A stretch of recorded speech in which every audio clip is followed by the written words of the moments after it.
आज से हम नया चैप्टर स्टार्ट कर रहे हैं, चैप्टर नंबर 2, बायोलॉजी और father of zoology.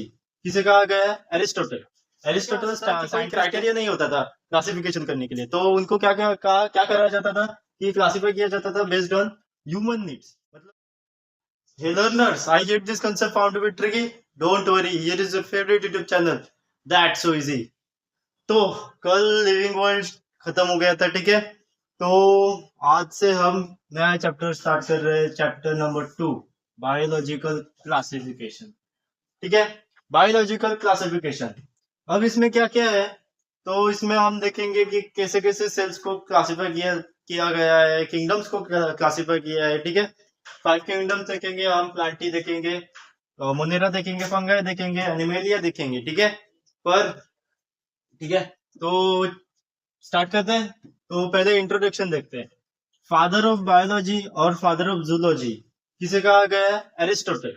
Aristotle scientist थे जो कि फादर ऑफ बायोलॉजी थे और फादर ऑफ जूलॉजी भी कहा जाता है उनको। ठीक है, अब करते हैं अर्ली क्लासिफिकेशन। अर्ली क्लासिफिकेशन कैसे होता है? Based on human needs, food, shelter and clothings rather than criteria.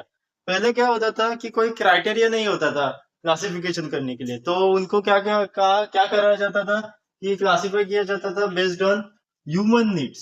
मतलब ह्यूमन नीड्स के हिसाब से क्लासिफाई किया जाता था कि फूड, शेल्टर और क्लॉथिंग से। ठीक है, तो एरिस्टोटल का कंट्रीब्यूशन क्या था? ठीक है, कंट्रीब्यूशन तो क्या किया उन्होंने? उन्होंने ही लाया था क्लासिफिकेशन सिस्टम, मतलब scientific basis of classification system. ठीक है, तो उन्होंने क्लासिफिकेशन सिस्टम लाया।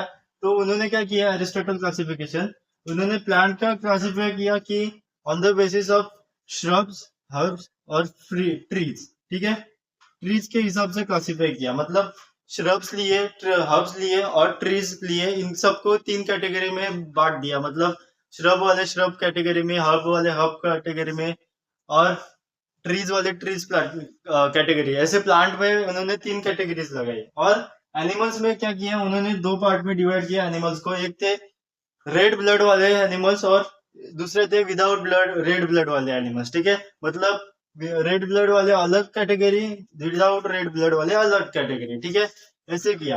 पर फिर आए 2 किंगडम्स क्लासिफिकेशन सिस्टम, जिन्होंने दिया कैरलस लिनियस ने दिया। क्योंकि किसने? कैरलस लिनियस, उन्होंने ही दिया था नोमेनक्लेचर। ठीक है, हमने लिविंग वर्ल्ड में पढ़ा था। ठीक है, तो 2 किंगडम क्लासिफिकेशन लाए उन्होंने।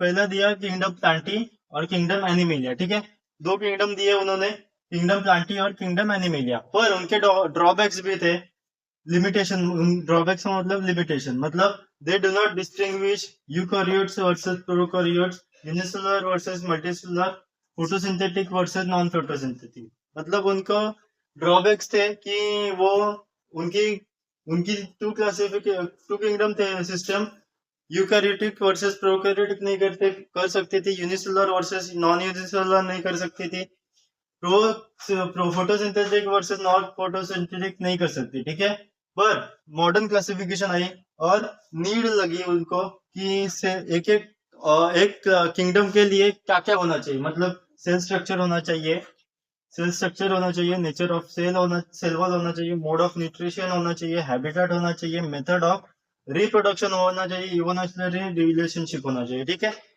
फिर ये हुआ मॉडर्न क्लासिफिकेशन। ठीक है, तो ये हमारे चैप्टर का इंट्रोडक्शन था। अब हम चैप्टर स्टार्ट करेंगे कल से। ठीक है, तो मैंने आपको पता है एनिमल किंगडम के वक्त मैंने पढ़ाया था कि मैंने 5 किंगडम लिख दिए थे। उसको कौन से यूकैरियोटिक होते हैं, कौन से प्रोकैरियोटिक होते हैं और यूनिसेलुलर होते हैं, मल्टीसेलुलर होते हैं। उनकी सेल वॉल नहीं बताई थी, पर अब बताऊंगा क्योंकि इस चैप्टर में है वो सब। ठीक है, तो एकदम डिटेल में पढ़ेंगे इस चैप्टर को, एक एक पॉइंट को नोट करेंगे और सब कुछ हासिल कर लेंगे। ठीक है, तो ये था इंट्रोडक्शन। तो मिलते हैं अगले वीडियो में। कल है अगली वीडियो, तो मैंने वो सब चार्ट आपको मतलब उसके सेल वॉल्स वगैरह किंगडम्स के, तो वो भी बता दूंगा। ठीक है, तो फिलहाल के लिए इतना ही इंट्रोडक्शन था। ठीक है, तो वीडियो अच्छी लगी तो लाइक कीजिए, सब्सक्राइब कीजिए, शेयर कीजिए और कल मिलते हैं, कंटिन्यू करेंगे चैप्टर को। फिलहाल के लिए दैट्स सो इजी।